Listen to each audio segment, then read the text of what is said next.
Uh, we about to get started. We about to get started in here. I think I am looking little weird here. I'm looking a little weird here because I damn computer is tripping. This sucker is doing too much. Let me see if I can cut some stuff back and stuff here so I can get my man on here in 2 minutes. Y'all tripping and stuff. I'm oops. Uh-oh, hello. There we go. Oh man, dude, look, bro. Man. Let me see. Say something so yeah, I got you. Okay, I can hear you. I can hear you. All right, Dude, brother. we might oh man, you are you are the man. I'm getting comments already. He don't know nothing. He ain't from Phoenix. I'm like, I don't think that has anything to do with it when it comes to an observation of what's going on in Phoenix. So how you been, bro? I've been doing good, brother. I've been, I usually had performed here in Arizona, but lately for the past year and a half or so, I've been chilling. I ain't been doing a whole lot of performing in Arizona. Right. Okay, well, I'm good, but I got some notes, man. I left them in the other room, but I will get to them in a minute because you were doing a lot of conversation, bro, yesterday. I Yeah. don't know if it was yesterday. I listened to a couple of lives of yours yesterday, and bro, you were doing a lot and stuff. Yeah. You Yeah. know, first, oh, well, how old are you? I'm 37. 37. Check that. Yeah. When's your birthday? My birthday, October 21st, 1985. October 21st? Yeah, I'm a Libra. Yeah, man. I got a daughter that was born September the 23rd, but I'm October the 24th. I start off the Scorpios. We keep it dangerous around here, man, and Yeah. stuff. So, but first of all, let's get some background on you. I know you from Louisiana, but Yes, sir. what's your family background and education like? Um, Family background and education. That's a good one. As far as I know, my mama and my father is born and raised in New Orleans, Louisiana.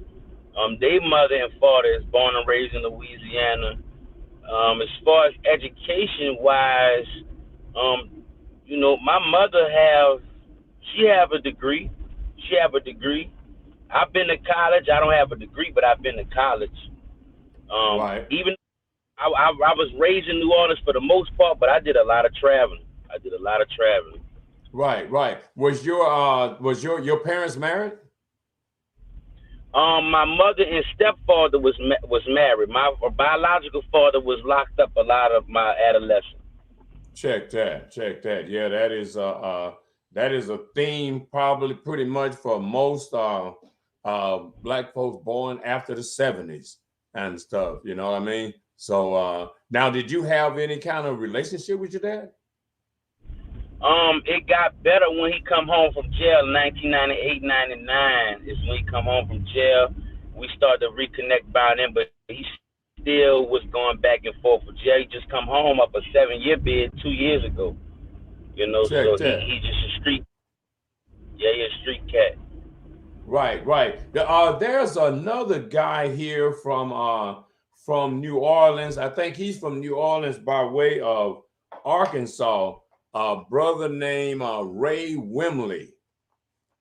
Yeah, I don't know if you remember familiar with this young cat, but he's a phenomenal freestyler. yeah, He does street freestyle. He does street freestyle with the bucket and everything, man. He is getting money, bro. He is probably one of oh man, off the top of his head, man. This brother is oh man, I would rank him up there like two or three as a freestyle off the top lyricist. What he does is he keys off the crowd, and he's never with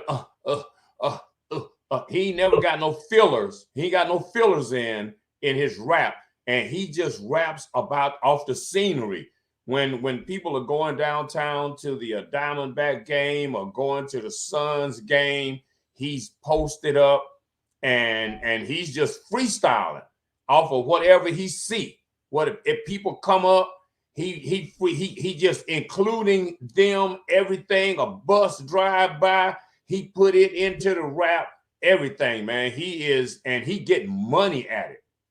And that's all he does. He don't do a lot of, I think he does write some music, but his hustle is street hustle, because he said he got that from when he lived in Louisiana, about you gotta just come hard and stuff, you know. And so he does that, and dude.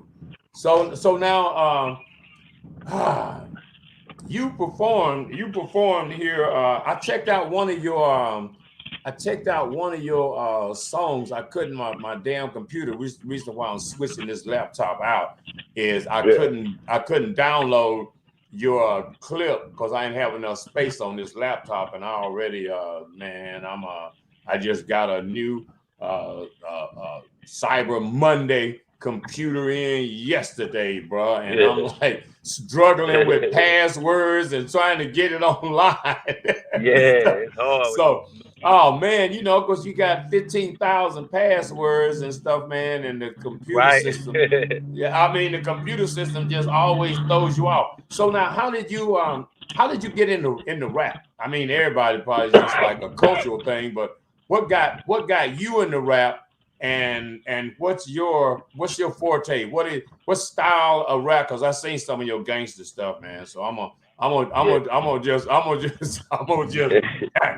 just go with that. I think you do that killer music.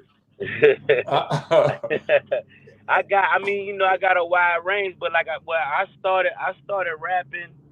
I started writing my own raps in the 9th grade in New Orleans. I felt like when the Hot Boys came out, before the Hot Boys, I think Bone Thugs and Harmony and all them was in the 90s. I was influenced by everybody, DMX. But when the Hot Boys came out, it felt like it was closer to home. Like we might could just do this shit. Like we might could pop off this rap shit ourselves. Cause we seen Lil Wayne in the clubs. We seen him ride down the street in the yellow compressor. We seen all the girls coming to him at all these dance parties. So we like, it's possible. Cash Money is making this whole city turn the fuck upside down. Well, No Limit was first, but with Cash Money, they was our age. Like Lil Wayne was our age. So we felt like, oh shit, he was going to high school and still popular, still #1 record, bling bling and all this shit, and still going to school. So we was like, damn, it must be, we all want to try to get signed to Cash Money. So it kind of pressed us to all want to write our own raps and become our own thing. To try to be like kind of like Cash Money, but our own street versions of it to get their attention. Right, you know? Right. Check that. Damn, that is interesting. Having young artists right in your city getting money and getting popular. Yeah, that'll make you kind of think, you know, shit. Everybody around here is close enough to the source to make something happen. Oh yes. Yeah. Now I have family. Go ahead. I didn't mean to cut you off. I got family members that's signed to Cash Money too. I got my cousins is UNLV. It was this group that was back in the 90s. They was influential too. But they was just way older than me, so it was just I didn't know, I couldn't attach myself to that. But they was the first rap group signed to Cash Money. And just Cash Money was just everything that they was touching was just going out nationwide outside of our city. That's what we was looking at. Right. Check that. You know, I got to get my notes because man, you had me busy last night, bro. I was writing down. I'm like, oh no, he didn't say that. Oh shit! Wait a minute, hold on. He said that right there too. No, I got to write that down. So I got some notes in the other space. I want to go and get them in a minute because I don't want to leave anything out. But Yes, but sir. what since the hip hop culture is in the news with the AZ hip hop show that just were you down here for the AZ hip hop I don't think I festival? was for this year. Right. Okay, but you've been on them before.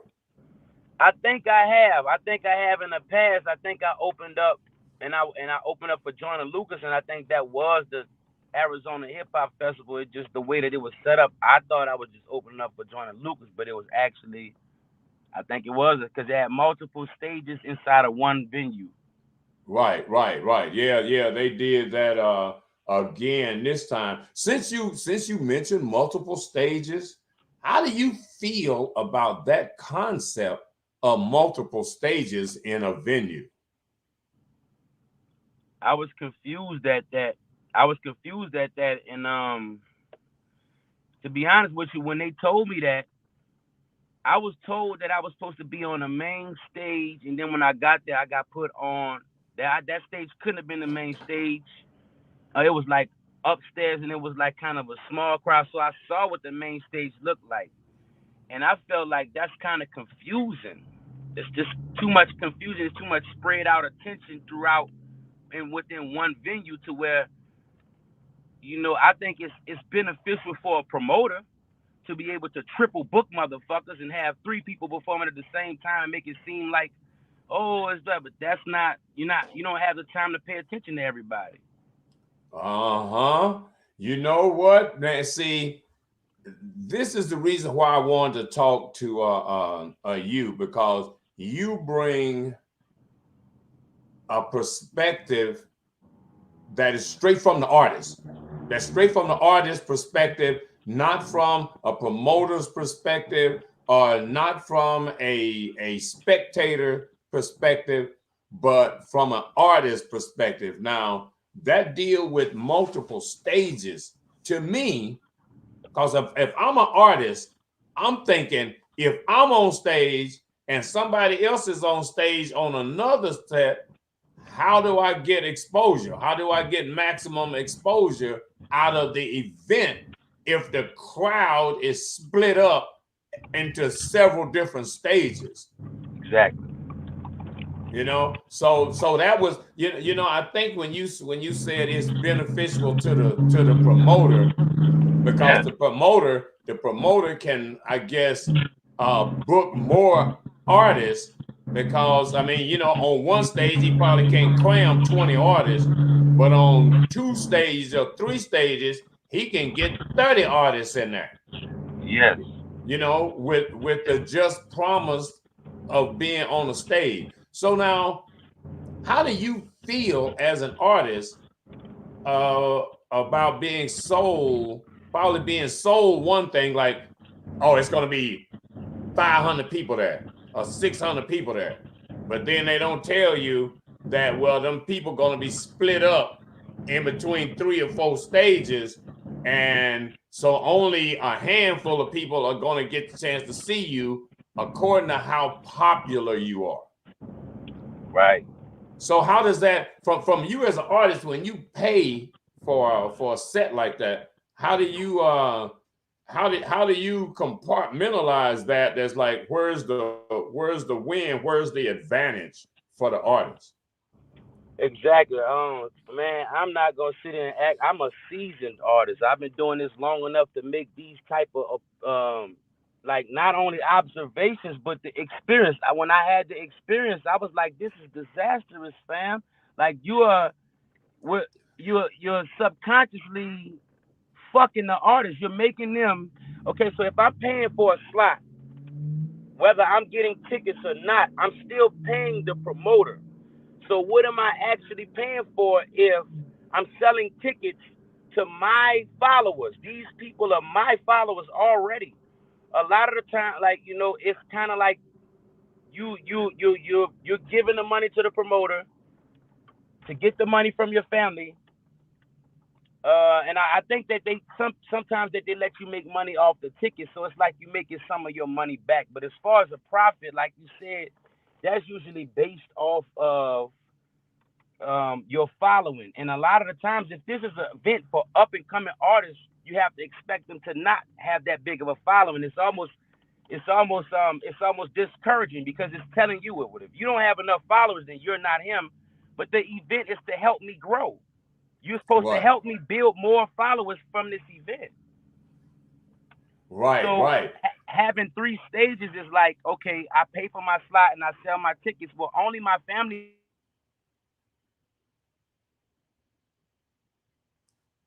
Uh-huh. Up, we only being seen by the people that came with us, which is our entourage. And anybody else who Right. feel like they want to kind of dip in and see you just to see you, but it's not fair for the artist at all. Right. Right. Yeah. I understand that from a promotional and marketing standpoint, and I did artist management, and for Mm. me, an artist of mine would never be on a stage that he's got to pay to play on. Mm. My job is to get him Mm. good enough or her good enough to get paid out the gate. You know what I mean?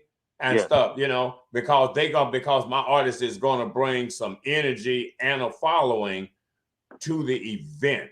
Because Yeah. and that means you got to get the artist already squared away, already all the promotions, and he Mm-hmm. on YouTube, he on Instagram, he on Spotify, he's everywhere already and Yeah. gaining a following.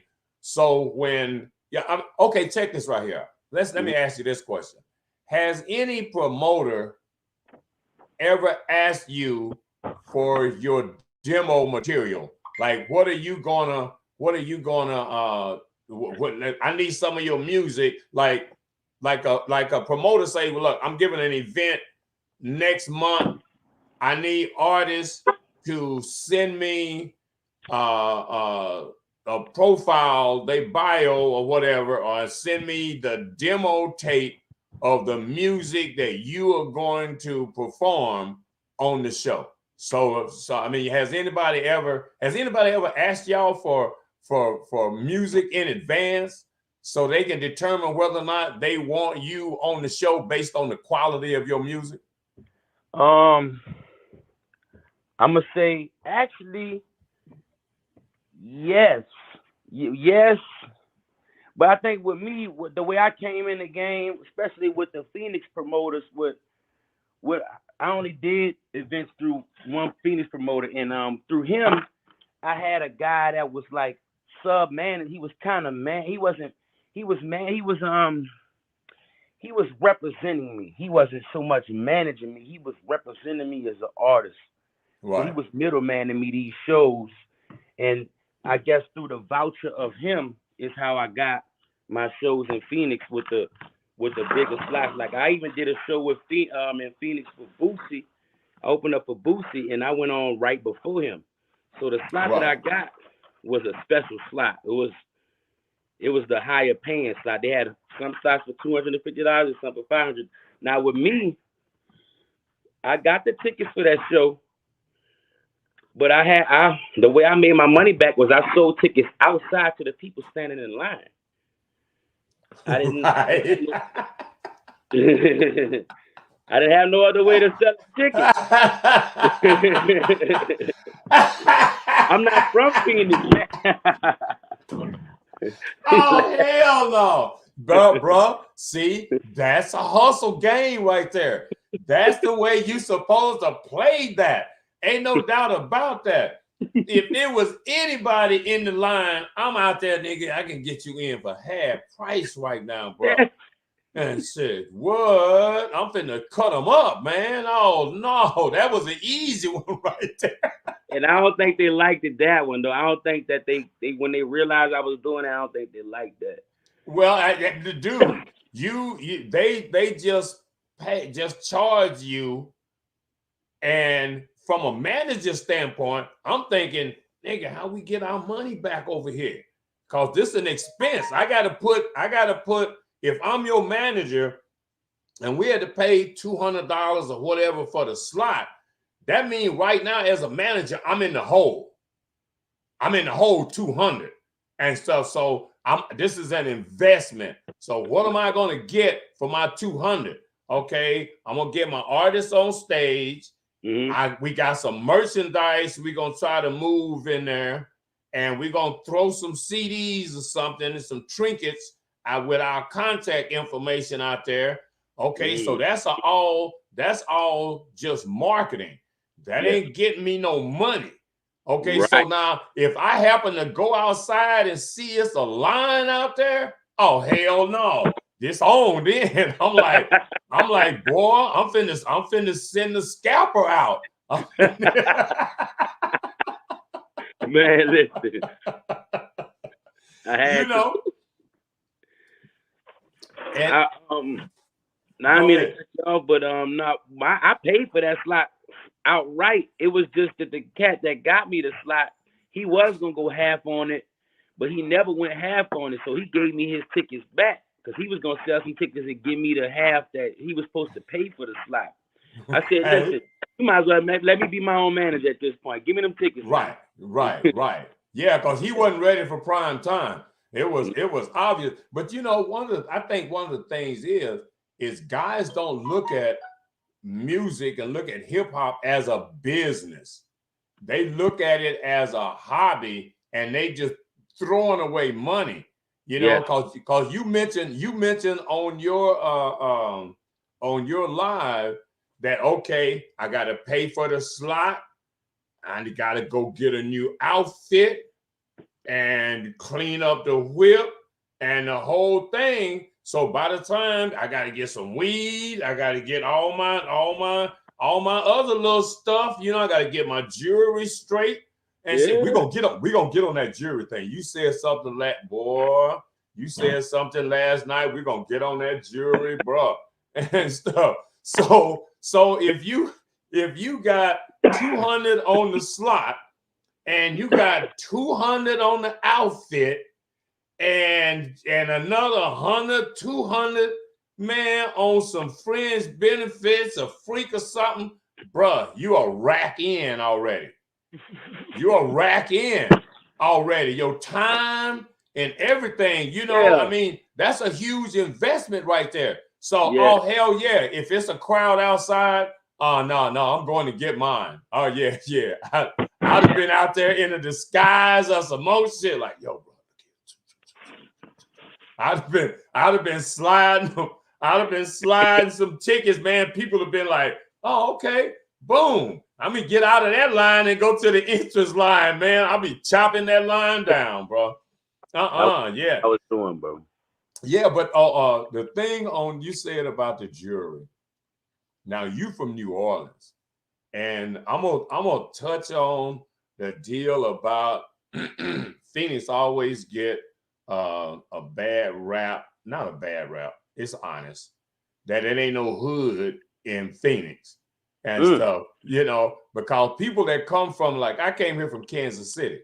Okay, people come here from St. Louis, from Milwaukee, from Chicago, from Atlanta, where it's real slums at. I mean, where it's burnt out buildings that's been there for like 4 years and stuff. You know what I mean? So when they come here, they're expecting to see some kind of abandoned cars and some more. They expecting to see some ghetto.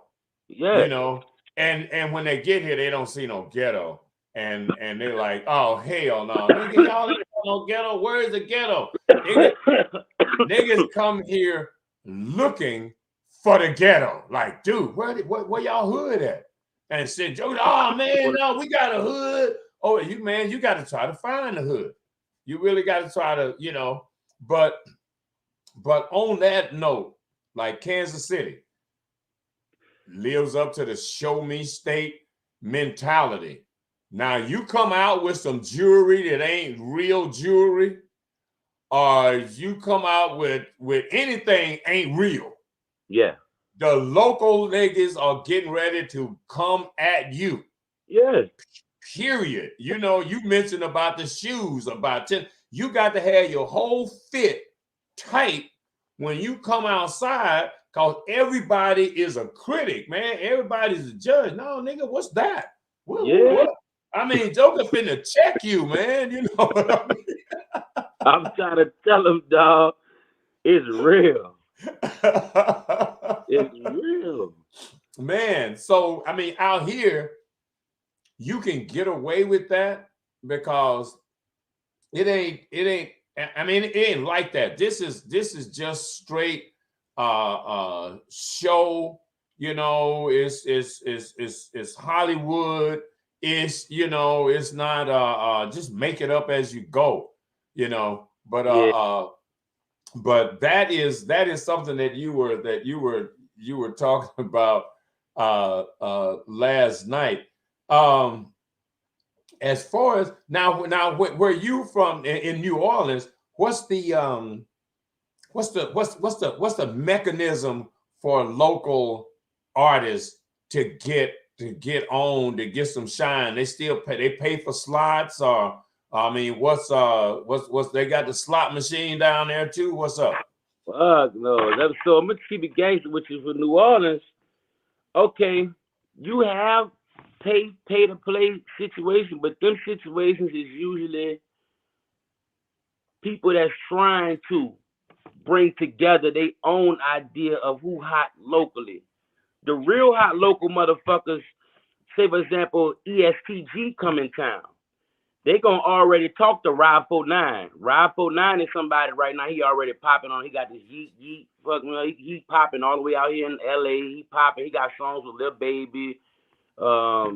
Like he in the industry right now. You know, he the next dude. So if they bring in a major artist, they gonna call Rob 49.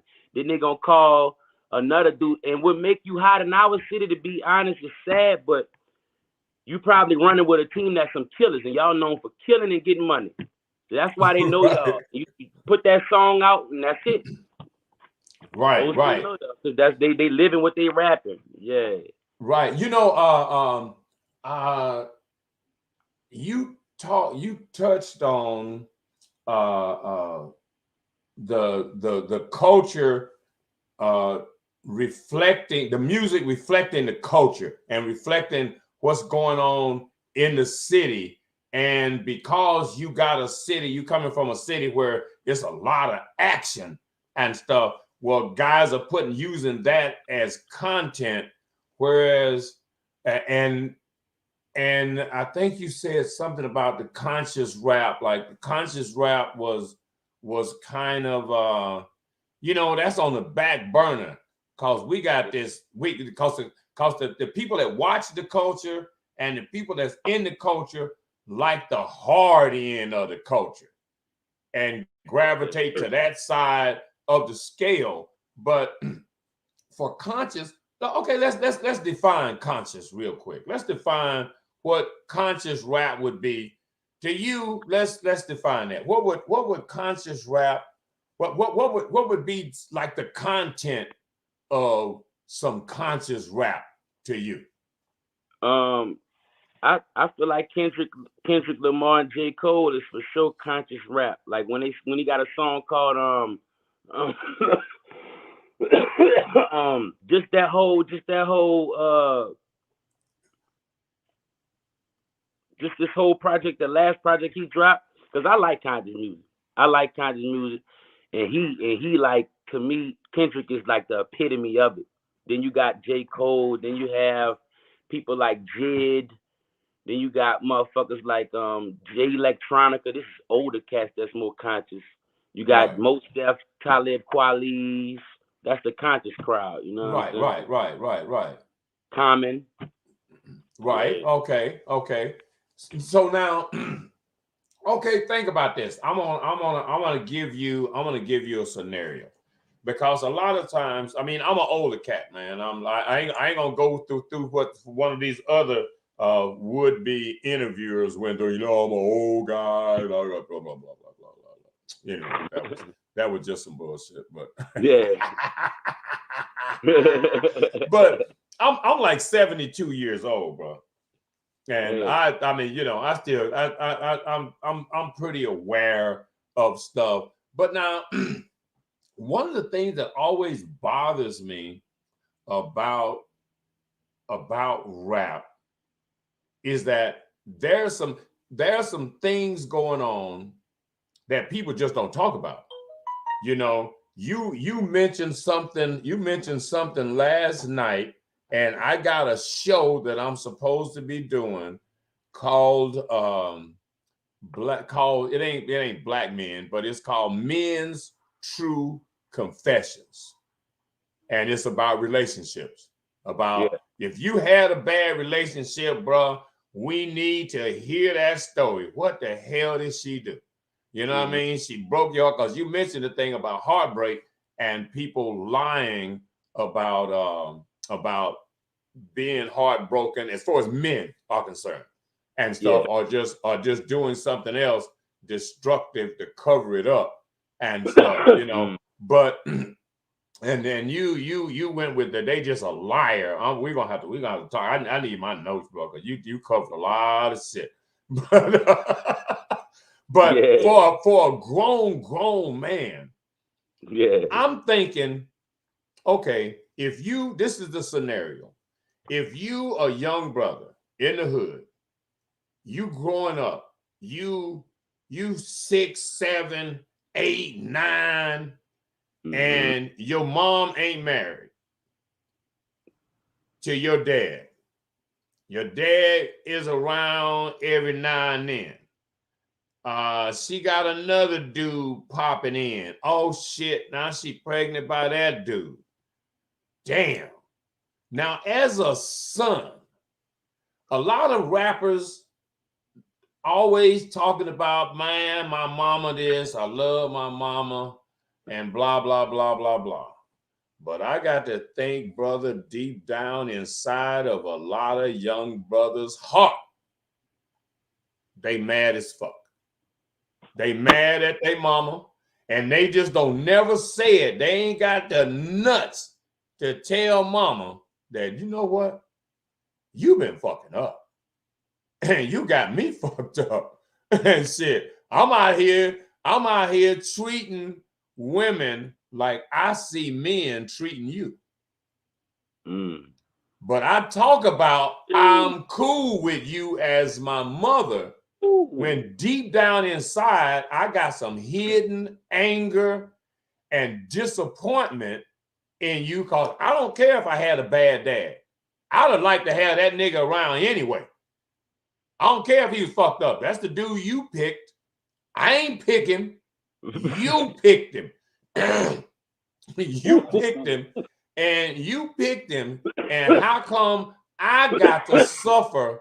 How come I got to suffer as a kid the consequences of not having a father around because you picked the wrong dude?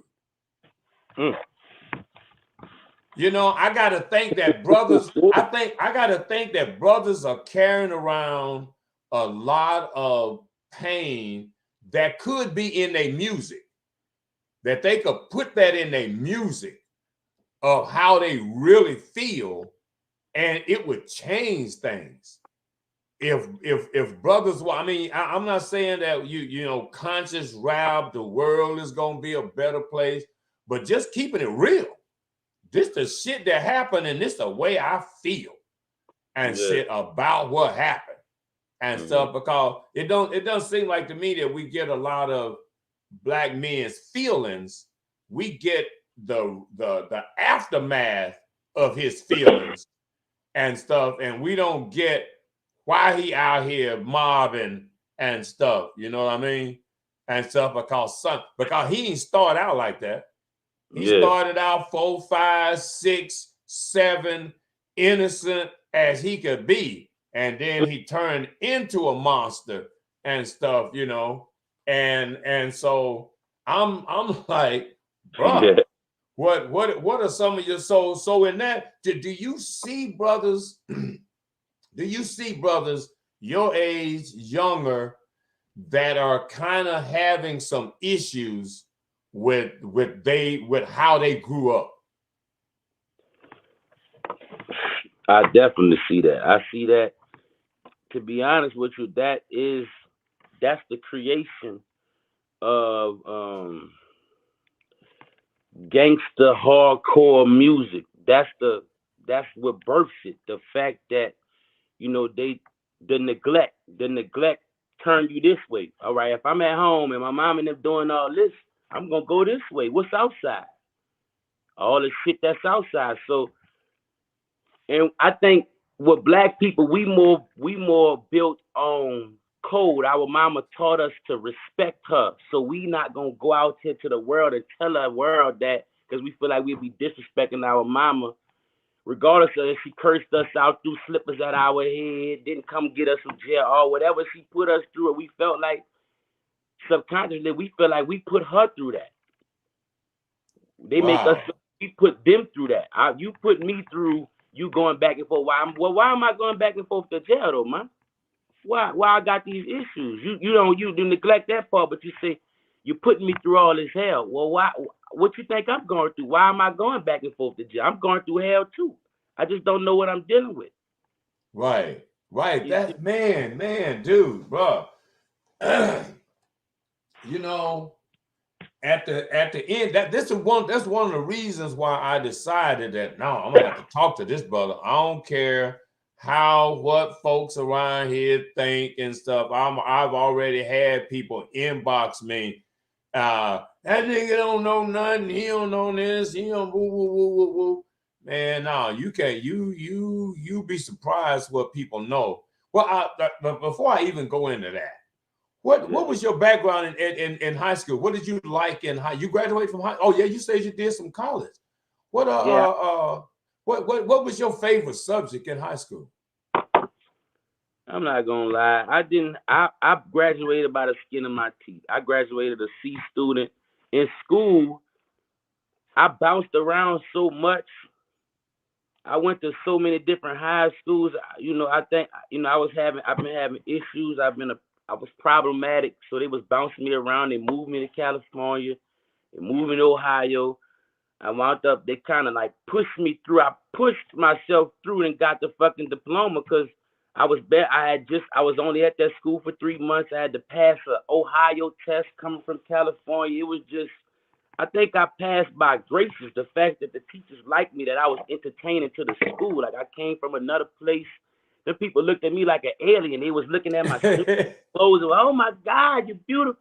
And you're so nice. So they kind of passed me. They because I didn't focus much on school. I couldn't. I was focused. I was worried about where I was at, meeting new friends, and it was just a constant fight with meeting new people and going to new environments. It was too much. So I didn't have my favorite subject would have been music. Anytime I had a music class, I had music class in my high school, 9th grade and 10th grade year, and I marched for Mardi Gras. I played the mellophone. I was the section leader. So that was my favorite. Hell yeah, man. That is weird. My mother died and father died when I was really young, when I was like 8, 9 years old. So I grew up with relatives and stuff. My grandfather, my great aunt, cousins, uncles, and shit, man. So I even that deal when you talking about push yourself through school. I didn't, when I was growing up, look at that I was smart. I got a lot of cousins in the South because I grew up in the South in Alabama and stuff. And so I had a lot of cousins say, yeah, you were really smart in school. I'm like, I didn't feel like it. I feel like it was a struggle because one for 2-3 years, I'm over here. For 2 or 3 motherfucking years after that, I'm with these relatives. And, so it's different freaking school every time, So sometimes it seems like guys that go through that kind of education setup and moving around, you be too focused. You be more focused than most people be, because a lot of people get comfortable in their life.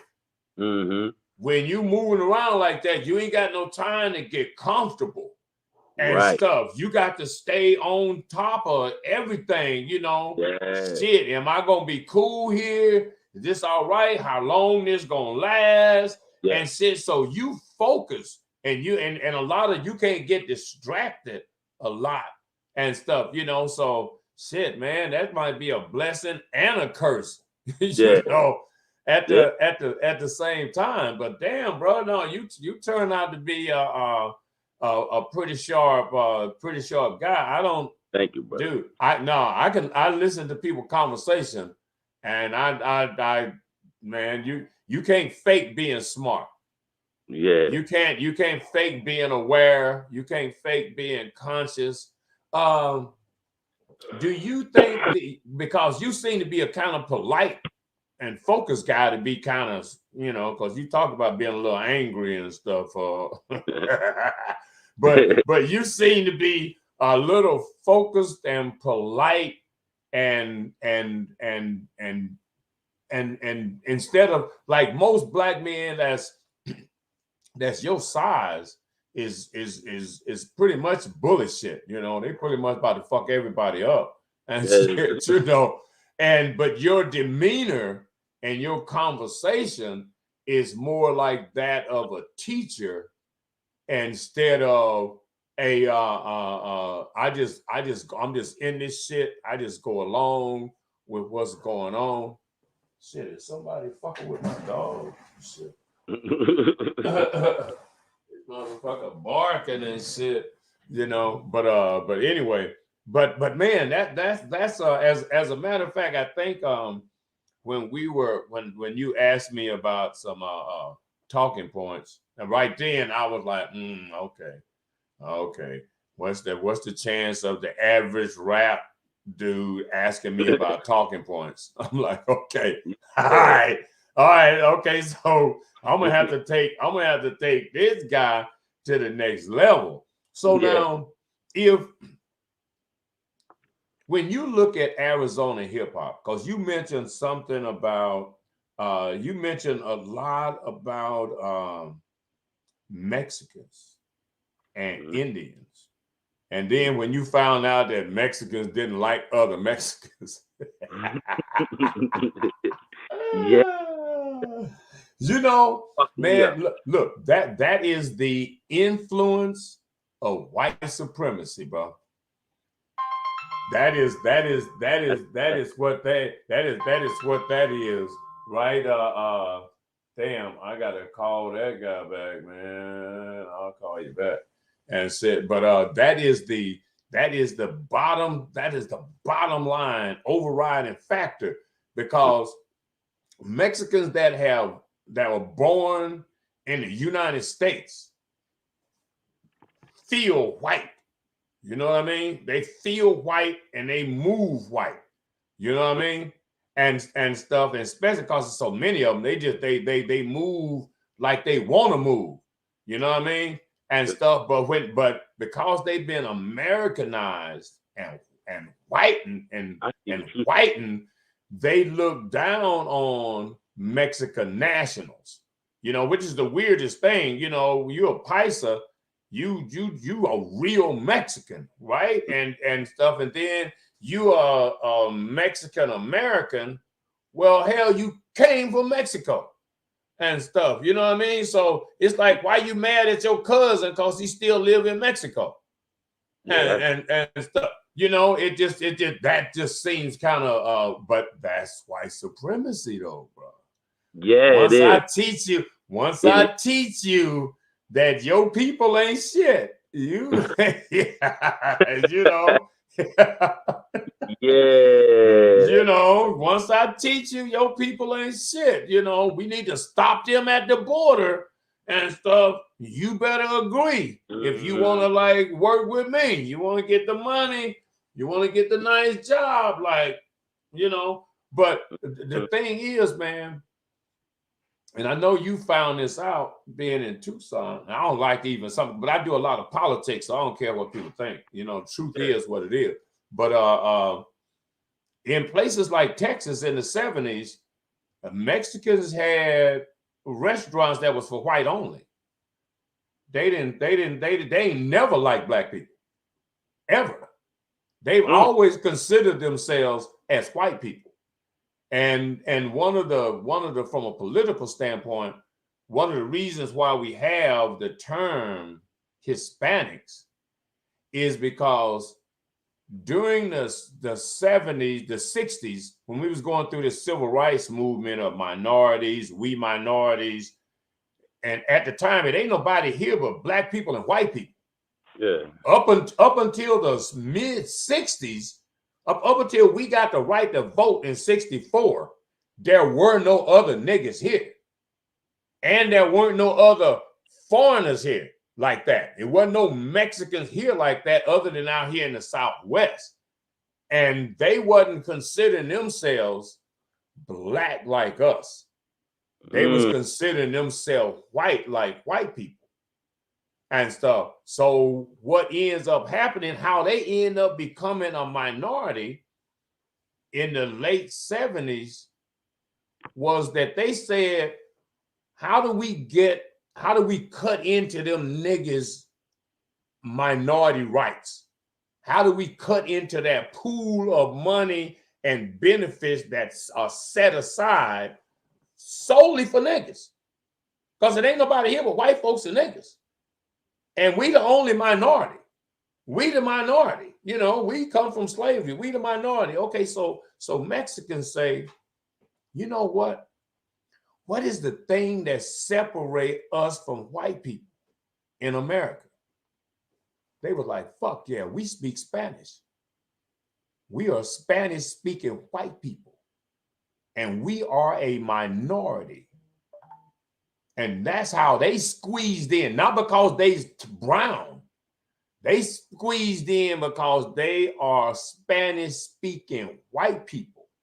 Before they came up, before we talking about minority and minority rights, they didn't care that they were white people that spoke Spanish, because them and the white folks been tight. And said, you know what I mean? They part Anglo-Saxon, they part Spaniard. So they cool with being white. You know what I mean? But they saw a way to sneak in on us with that we can be a minority. We damn, for all practical purposes, white people that speak Spanish. And so they came up with the term Hispanics to fill in that slot. And now, we are a minority group, and then us, we so slow. Because see, if we had gotten reparation or something prior to the 60s, or when it was supposed to happen, we wouldn't have these problems right now. We'd have black Wall Streets all over the United States. Because that's the way we roll. If we had had money, we would have been killing it all the time. You know what I mean? But we've been under this doing pressure. So if you were looking at, if you had like a magic wand for hip hop in Arizona, what would you? Oh no, well hold on. We ain't gonna let you wave the magic wand yet. When you were talking about the Mexicans because you talked about a promoter in Tucson that's a Mexican dude that are seem like he got a Mexican name, a Spanish name or something, that's a promoter down there. And you were saying that he was like one of the top promoters in the city. Yeah, I would say, I wouldn't say top promoter. I would say that Tucson Hip Hop Festival event was probably the most organized event thrown. I wouldn't say that he's the top promoter though. Right. Oh, okay. All right. Now, when I think wasn't you eating a taco the other day when you was live? Yeah. Okay. KFC do tacos, man. That's all the fuck they got here. Right. so now this question has been asked. As a matter of fact, I asked the question to some local artists. I was like, how can you consider yourself in the Southwest a rapper and you ain't got no Spanish in your rap, you ain't got no tacos, you ain't got no drug smuggling, you ain't got no human trafficking in your music? Yeah.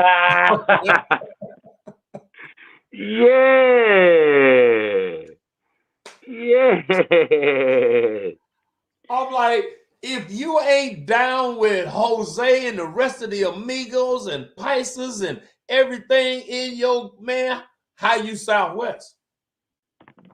You can't be. You can't be. It's impossible.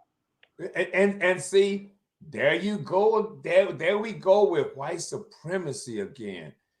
White people convinced these Negroes out here that they needed to not like Mexicans.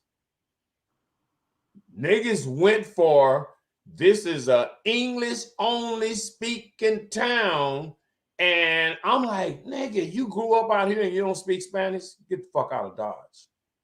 Yeah. It's too many. I'm like, just out of just business practices, it's too many of them to do business with. So if you know Spanish, you killing the game. You finna cut into the white man's game if you can speak Spanish.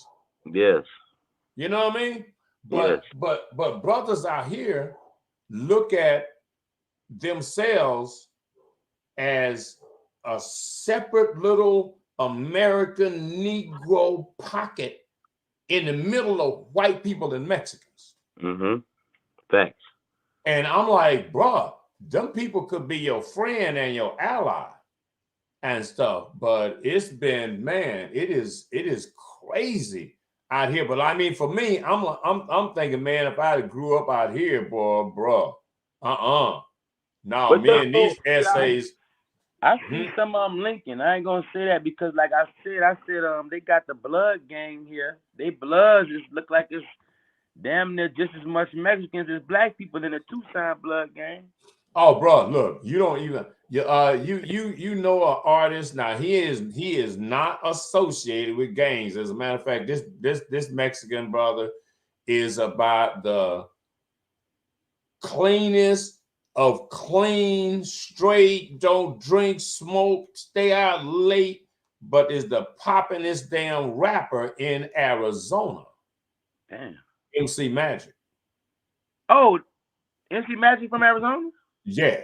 Oh, As a matter of fact, California. No. He from right here, man. He from a little town, man, from the projects and stuff, man. I've been knowing this dude, man, for like 30 years, man. I knew him when he was just making cassette tape, mixtape, freestyle tapes at the swap meet, man, like 30 years ago and stuff, man.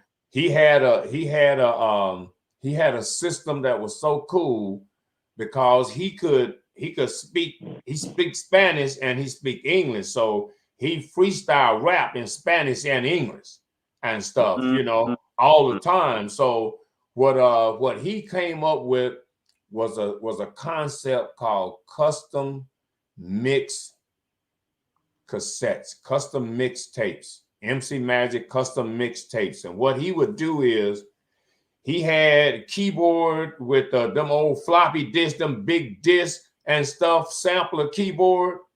He had that, and he had all of the songs in like the 90s on, loop. And he had a list of songs that you could pick from for background music. And he give the people a piece of paper, says, I need for you to write down 5 or 6 things about this person that you want this custom cassette to be about. Now, it could be about your best friend, your grandson, your granddaughter, anniversary, my sweetheart, whatever, and they put down okay, it's my kid's birthday. It's my kid's birthday. His name is Jose. His friend is best friend is Jesus. He likes to play basketball and he loves his nana. He loves his grandma. Blah blah blah. Okay, what beat? Oh, like I want that beat right there. Shit. I don't know. Snoop Dogg said, you know, boom boom boom. My man, if damn play the song, doom doom doom, and he said, hit a key. Hey, happy birthday to Jose. Then he's like, from his mom, so and so. And then he music playing it. Happy birthday from his mom, Nana. Happy birthday from mom, Nana. Boom. And then he started rapping that shit. Happy birthday from so and so. This is doing blah blah blah. MC Magic and stuff. Doing this CD, this cake for so and so kid. He's a nice kid. He liked to play basketball. And he had fun with his partner, Jesus. They always clowning and woo wop and woo wop wop bam boom. Yeah. And man, look, bro, I was working for the brother. This Mexican paying me 30%. I got the little list to give to the people to write down what they need. He's charging them $10 for a cassette. He got a box of 100 cassettes preloaded to 4 minutes. Preloaded 4-minute tapes, got 100 in the box. By about 2:30 in the afternoon, from about 7:30, 8 o'clock in the morning setup to about 3 in the afternoon, he out of CDs. In one day, he out of CDs. He got $1,000 right there. Break a nigga off 300. I'm good. What time we show up in the morning? And shit, this is in the 90s, bro. And that's how MC Magic got his start, doing that and DJing. And now he's probably he's got MC Magic Concerts.com. He put on shows. He put on shows. He's putting on shows every weekend and stuff, you know. But a lot of folks around here don't give him credit. I don't know how he's doing all them damn big ass shows. Oh, dude, they don't want to give him credit, man. I've known brothers that say, "Oh no, he can't rap." Oh no, he might not know how to rap, but he know how to make money. I tell you that. Like that. See, that's nah. And see, that's one of the things about this town and about these people, man. Have you ever heard of a brother named Rocky Tirade? It sounds familiar. Rocky Tirade probably is the #1 lyricist in Arizona. #1, hands down, #1. Do a lot of political, hard. He covers jazz. I mean, he covers the whole gamut, man. He is the coldest. Yeah, you and stuff. Rocky Tirade. Then you get to Merkham. Merkham right now is at the top of the food chain around here. Is up and coming artists. Merkham, Tater Crown, freaking Young Buki and stuff. You know, you got them dudes is like can pretty much write their own ticket, you know, and stuff. So, but now in Tucson, because I got some Mexican friends that are making phenomenal music. Yeah. You know, they sound a little 90s. You know what I mean? Yeah. They sound a little 90s in their delivery, but they R&B-ish. They more R&B-ish because they roll with old school music. Mm-hmm. The Mexicans is the man, dude. Mexican probably know more about R&B music than any black folks. Yeah, they know they R&B music, so they always got an R&B flavor to their music. you know, they be trying to sing and some more shit. You know what I mean? You know, you can't never tell a Mexican he can't sing. He don't have to sing, but you ain't gonna tell him he can't sing. Them motherfuckers will start singing in Spanish and serenade a chick, man. Man, get them all drunk and see if they don't start singing. Mm-hmm. You know what I mean? But that's what oh shit. We might be losing some connection on you, bro. What happened? I don't know. You went black on me and stuff there all of a sudden. And you went cold, dark out. There we go. And stuff. But if you could wave your the wand and you could help Arizona hip hop, because you've been in it for a while and stuff. What would you say you would do for AZ hip hop? What do you think is the problem? I think that they need to stop playing and see. It's not.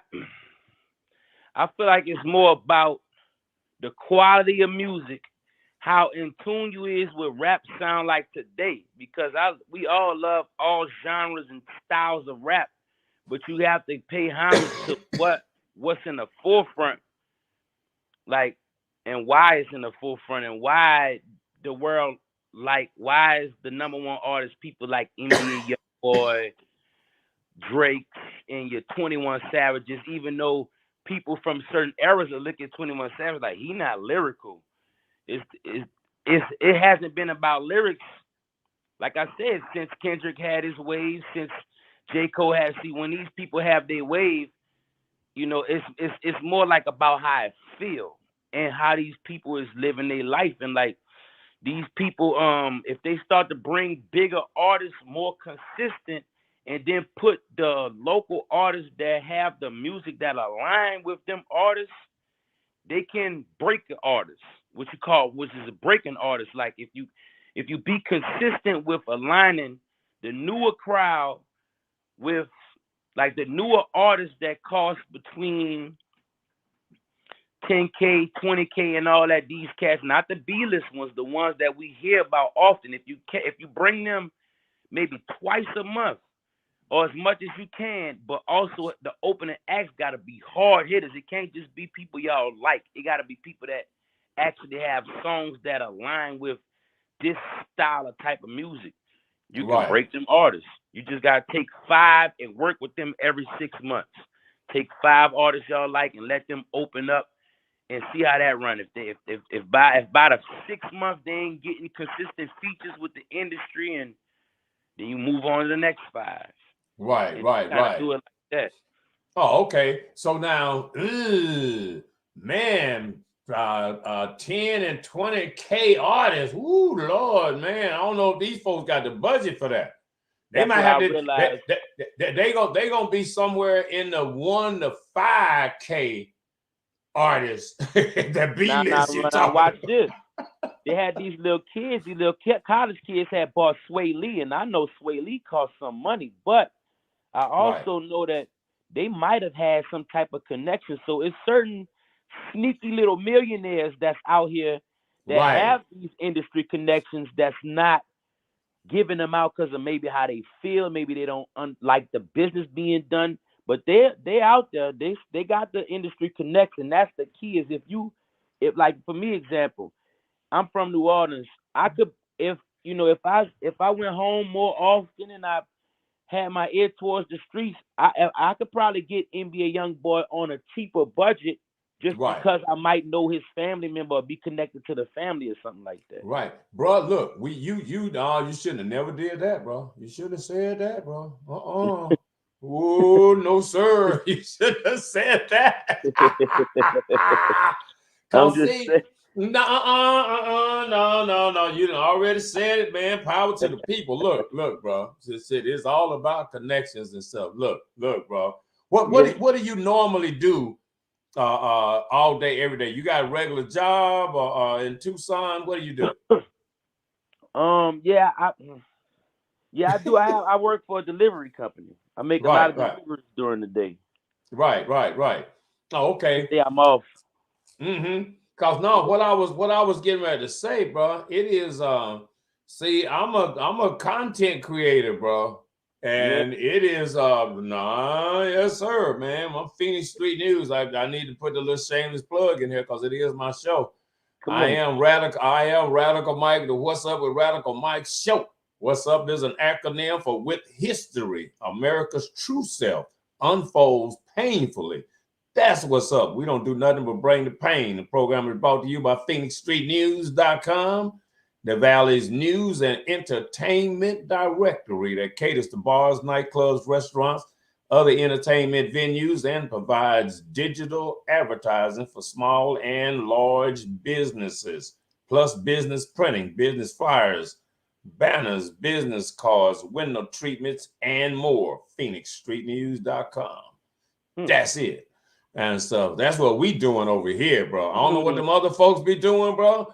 But and then on top of that, I run I own my own upholstery business, M&M Custom Upholstery, formerly Avondale Custom Upholstery, since 2000 and stuff. So oh yeah, I do custom cars, furniture, RVs, motorcycle, boats, man. It ain't nothing you can stitch up that I don't do, bro. This right here, I don't even know if this is gonna be able to show up, but this is one of my newest creations and stuff, man. Right here and stuff, man, on the doing on the damn deal, man. We try to keep it doing we try to keep it stupid fresh and stuff, man. We do, it's different when you can do this shit y'all, yes sir, bro. Oh yeah. And said we ain't playing over we ain't playing over here and stuff, man. I'm the Wizard of Oz and sit over here. Yeah, I like that. Yeah. Yeah, man. I'm finna do a whole damn brand, a whole line of them and said, bro, I'm finna act out around here, man. These people got me fucked up. But because they don't think, see, young people look at old folks like we stupid. Like we got to be old by just being stupid. And I'm like, nah. You get to be old by paying attention, staying out of the way, and getting lucky sometimes. That's what they don't know. Bro, I done come close a few times and shit. I got my felony records, so don't trip.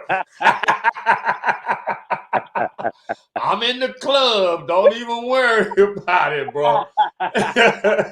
Don't do it like that, dog. Man, come on, bro. You know what? That's what we gonna have to do. We gonna have to start a felons club and stuff, man. Help other felons and stuff manipulate the system and stuff, man. Get felony treatment, special treatment. We ain't got to tell you we been to prison. We paid a cost to be this. We paid to be a felon. We didn't get to be no felon by accident. It's sick cost, So, man, they try to, you do the crime, do the time, pay your debt to society, and then you got to continue to pay that debt for the rest of your life. And man, no. I got a brother that I'm gonna bring on probably either later on this evening or the first of the week. A brother named Sniper Gang out of Winston-Salem, North Carolina. He got a little book that he just put out, Fed Game or Fed something, because he's like one of them brothers that went in a few times and then learned the law and stuff, bro, and start helping brothers that had charges and stuff, man, how to work their cases and some more stuff, man. He a cool brother. And that's the kind of things I do. I meet people. I got more friends probably outside of this city than I do in the city. Yeah. Because I just keep it real, bro. But look, man, I'm thinking we're gonna have to just you need your own show, bro. You're at least a co-host or something, bro. I'm gonna have to bring you on I'm gonna have to bring you on board, man. Yeah. You don't get a chance to get away, man, because you got good insight in the industry. Yeah. You got skills. I checked out some of your music. You got rap skills, and said you come from a rap city and Yeah. stuff, man. You know, where entertainment Right. is important. Right. You know, I'm talking about entertainment, bro. Look, let me tell you a New Orleans story, bro. Let me tell you a Mardi Gras story. Okay. I went to Mardi Gras from Kansas City, me and my sister and her damn husband, right? Yeah. We shooting down. We in one of them vans with the little scenery on the side of it and everything, you know, one of them conversion vans. This is in the late 70s, early 80s, something like that. Yeah, it's like the late 70s, 78, 79, something like that, man. Look, we coming over the mountain. We come through Jackson, Mississippi and everything, and we getting ready to slide into New Orleans. And I'm driving, right? And I'm fucked up nervous about heights, bridges, all that kind of shit, you know. And I look ahead and the signs say Lake Pontchartrain, longest bridge in the world. Yeah. Dude. Oh, bro, come on, man. My ass was so tight, man, going across that damn bridge, man, dude. So we're going across going across that bridge, man. I finally struggled across there because we had to stop. It's a drawbridge, and oh, dude, it was just crazy. You know about that Pontchartrain ain't no hope. Man, dude, look, that scary. Oh man, look, we get in New Orleans. We got some friends down there. We staying at their house. I back then I'm like stupid with drinking. I'm drinking, man. I'm doing oysters on a hash shell and shots of gin and stuff, man. I'm putting my head through the little hole and taking the pictures and stuff, man. I'm just acting out, right? Okay, so it's people from building to building. I mean, man, sea of people. It's just people everywhere rubbing up against you. Boom, boom. It's just, man, you in the French Quarter? Yeah, in the French Quarters. That's why, yeah. Oh man, I'm in the French Quarters. It's motherfucking dudes with beards and shit embraced on the balcony and shit. That shit, it was wow, right? Yeah, I don't like Bourbon Street. Got a lot of gay shit going on too. No, man, people, bruh, we was just all down in there, right? So, I'm taking pictures and doing some more stuff and spending a little change, and I take this little picture, and I got the picture, and I put my money in my pocket, and I go through the crowd, boom, boom. About a couple of blocks later, I go into another place, and I'm getting ready to buy something. And I went to hit my pocket and no money. I went to hit my pocket. I'm like, what the fuck? I ain't got no. What the hell? And I tell my dad about this one, dog. Bro, look. Do that. My daddy they call them cannons. Right. I check this right here. I check my pocket. I'm like, what the fuck? Where's my money?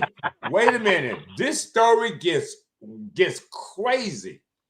I turn around looking like, what the fuck? Oh shit. Looking around like maybe I dropped it or whatever. Yeah. And this dude was standing behind me and he asked me, he said, did you lose something?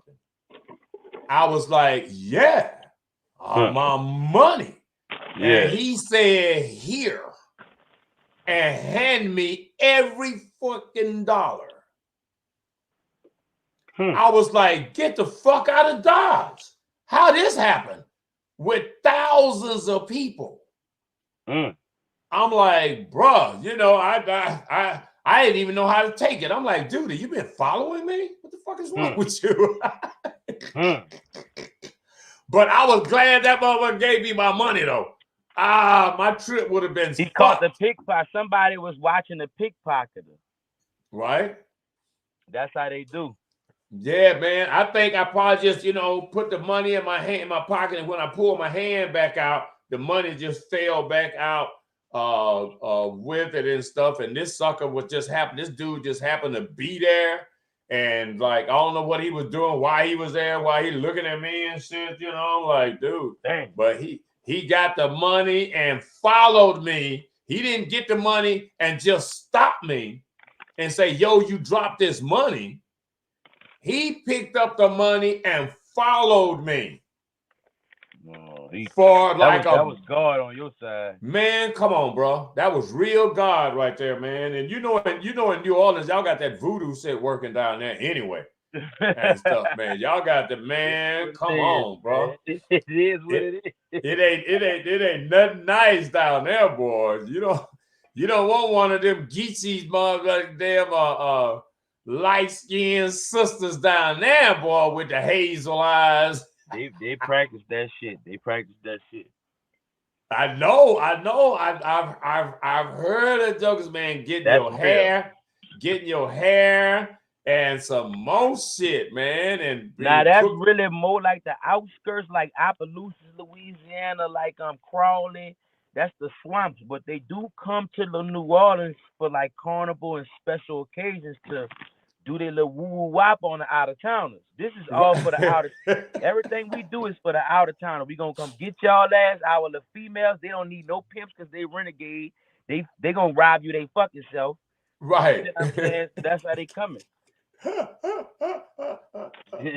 That is crazy, but that's what this dude that's here from New Orleans that had. Well, he's actually from Arkansas, but he moved to New Orleans and he learned the rap game and the hustle and street hustle in New Orleans. And he was like, dude, it's a party every day. Somebody die, it's a party. Somebody get married, it's a party. Everything. He said it's a party for everything in New Orleans. So you always got an opportunity to get money and stuff was what he was kind of insinuating, and that get you ready and juiced up. You hustling, you laying your game down all of the time, and stuff.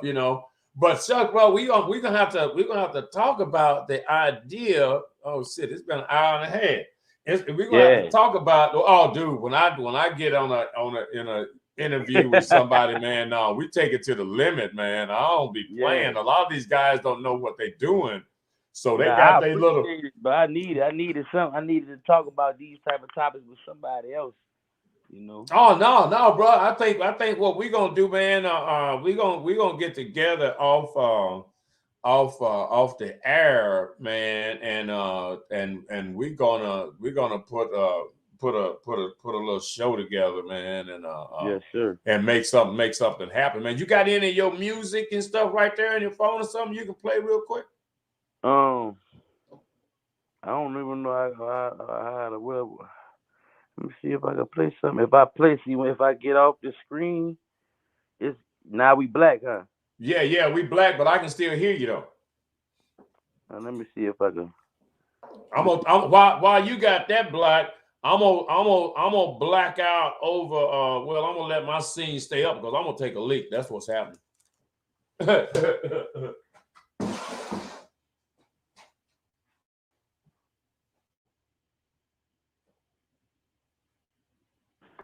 You heard that one? I ain't heard that one.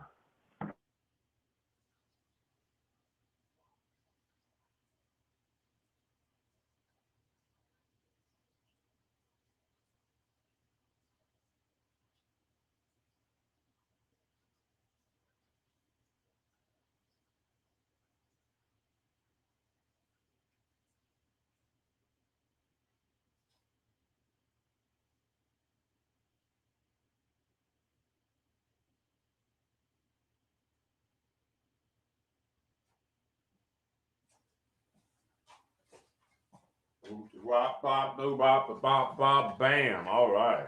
All right. I am back. Okay.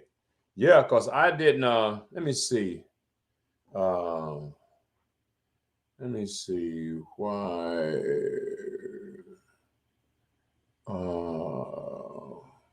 present. Man, video. While my man is doing that, let me see if I can. I don't even know what this video is. What is this? What is this anyway? Hope it ain't nothing X-rated.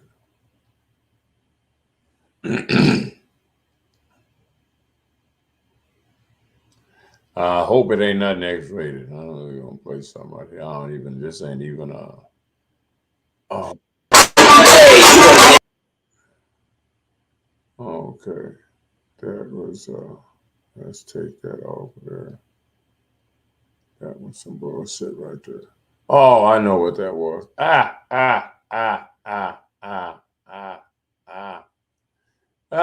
know what that was. Okay, let me do something else here real quick while my man is working over there. Let me see. Damn, do I have that shit plugged in?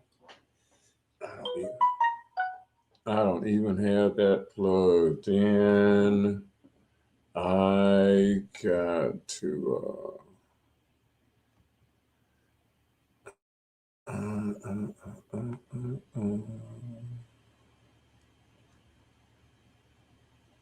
Uh-oh.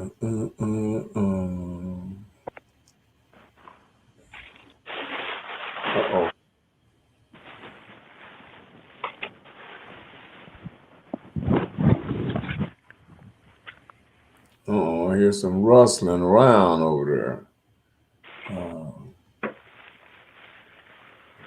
Can you hear me? Yeah, I can hear you.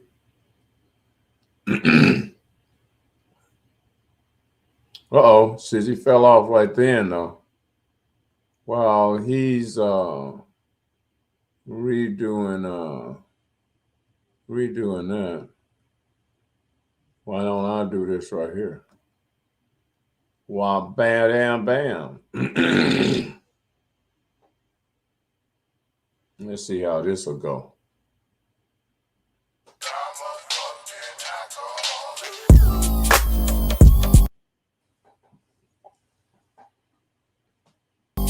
Why don't we do this right here?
All right, it looks like we're doing a lot of buffering over here, though.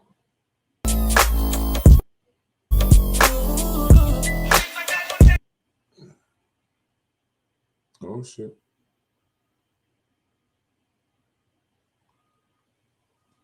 I'm a fucking alcoholic. Boom, boom, boom, boom. Alcoholic.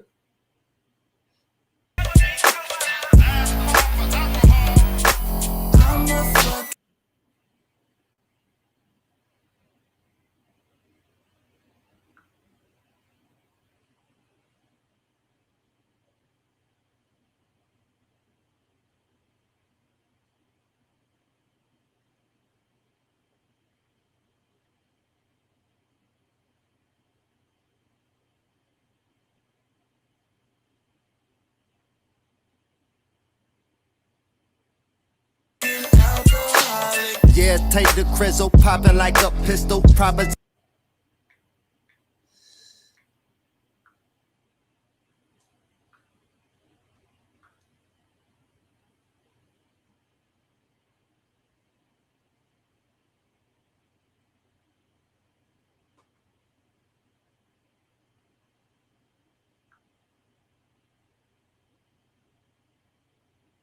Bitches get money by the fistful. Nigga, what's the issue? We only just begun.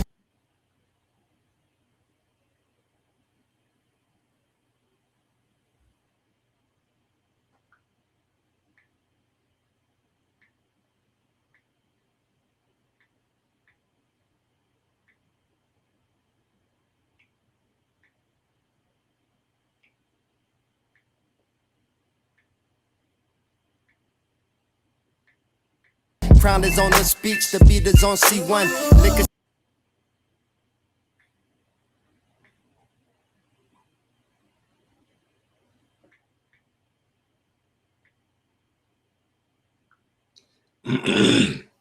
Check 1 2, check 1 2. We got a lot of buffering going on there, don't we? No, don't we? But that is Tater Crown right there. I think my man fell off. Smokeaholic chronic, got me on the ceiling.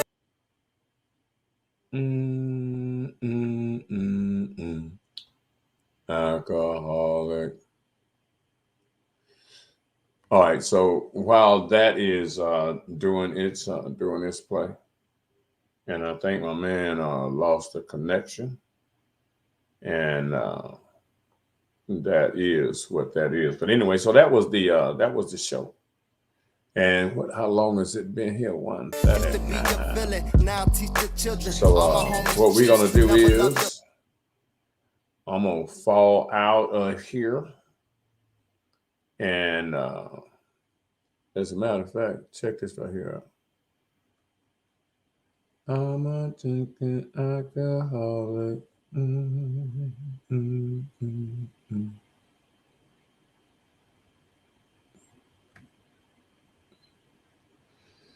Pilgrim shit can get tribal, I'm liable to be Geronimo. I don't put the snow up my nose. I'm the get the break out of my switch to every molecule. And then I grab the mic and start spitting out all this rocket fuel. Oh, it gets drastic over here. Niggas rapping, sounding plastic over there. You steady capping and we laughing over here, homie. Here we go, y'all. Here we go. Here we go, y'all. Here we go. Here we go, y'all. Here we go. Here we go, y'all. Here we go, liquid. Here we go, y'all. Here we go, liquid. Here we go, y'all. Here we go. Here we go, y'all. Here we go. Here we go, y'all. It's the J to the roll with the liquid for show. When it comes to drinking, you can say that I'm a pro. But if I go sober, man, I just don't know. Can I bring the same energy and keep the same flow? If I quit drinking gin, will I stop getting spins? If I'm done with rum, will I lose all my friends? All right. So look, what I'm going to do is then get the hell out of Dodge, because I got to go and pick up some supplies real quick. That's for show. Until next time, y'all be easy breezy. It is Radical Mike and What's Up, the Radical Mike Show. As usual, all good things have to come to an end, now don't they? That's right. So until next time, y'all be good at what you're doing, and we'll be okay